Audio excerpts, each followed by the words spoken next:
there is still this hangover from yesterday, really, isn't there, of a new sense of seriousness about it, but still that tension over what the government is doing so differently to many others.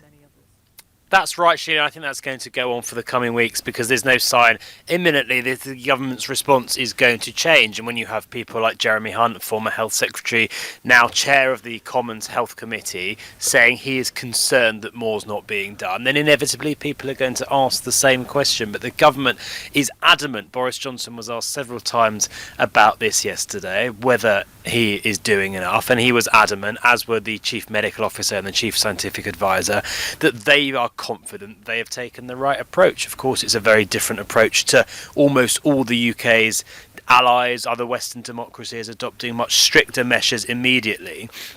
But they are confident that their modelling and their science shows that ultimately a lot of those measures are pointless, and it's a risky decision because it does put the UK out on a limb, but it's based on two fundamental predictions. The first is quite a pessimistic one, which that this virus, however hard you try to contain it, is going to spread. It is going to spread throughout the population. It is going to spread across the country, and therefore having drastic measures that have huge social costs like closing schools simply is ultimately pointless because it's going to spread anyway. The second reason is a bit more counterintuitive, and that is actually that the spread of that virus can be advantageous. The Chief Scientific Advisor, slightly bizarrely yesterday, saying that in a way the government wants this to spread across the population, because the other downside of those strict measures that other countries have taken, the evidence we are told suggests, is that as soon as those restrictions are lifted, the virus comes back.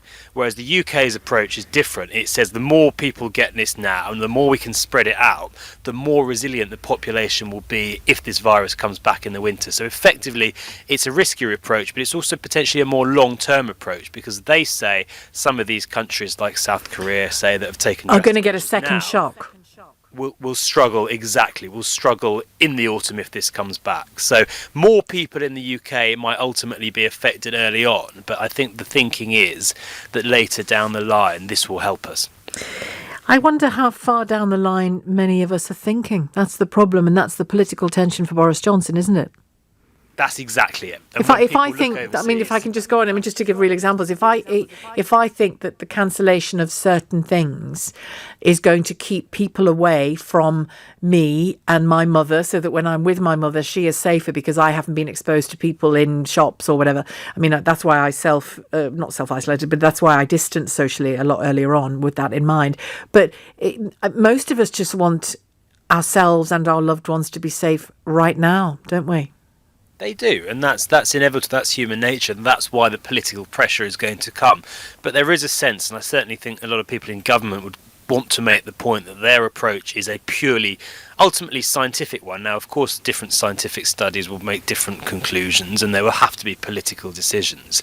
But ultimately, they are not responding to that pressure. They are not doing, ultimately, what seems like the obvious thing to do, to be honest, and that is mass social distancing now and following the lead that other countries have taken. But if their science, as they say it does, shows that in the long run that has very few benefits and actually has risks, not just in terms in social cost, but in terms, as I say, of making people vulnerable down the line, then that's the approach they've taken for that reason. That's not to say that political pressure won't continue, Sheila, and I think it's going to continue to mount, because at every stage for the next few weeks at least, we are going to be behind other countries on this in terms of the response. That statement that Boris Johnson made yesterday, where he talked about families and then corrected himself and said many families are going to lose loved ones before their time, he will have made a calculation about whether or not to say that, and he chose to say it.